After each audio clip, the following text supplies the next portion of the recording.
Hi, I'm Ray Hutchins, and I'm here with my partner and our Chief Information Security Officer, Mitch Tanenbaum, to talk to you about vCISOs today. Say hi, Mitch. Hi, everybody.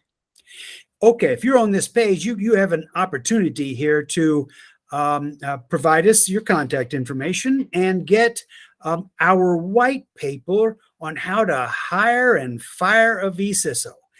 Now, this is not an easy topic. This is a high-level executive management position, and hiring and firing of this position is a technical issue, okay? So, but we've written a great white paper, and this is written on years of experience that we have being vCISO for multiple companies. We know what's involved.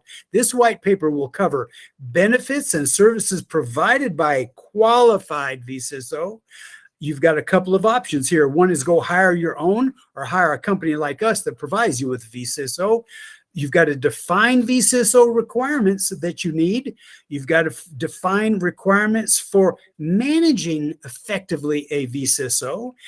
How do you terminate a vCISO with minimal risk if that becomes necessary?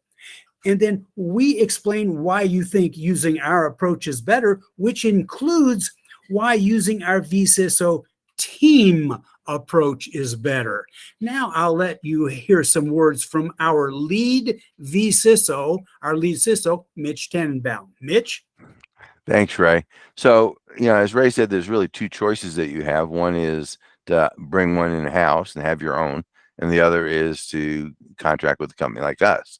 The challenges, as we describe in the white paper, about doing it yourself, it's just hard, it's expensive, but more importantly, there's no career path for that person. So why would a competent chief information security officer, which are in super high demand these days, want to work for a company where they have no career path? So, from our perspective, the virtual chief information security officer makes a lot of sense, and learn more about it by reading our white paper.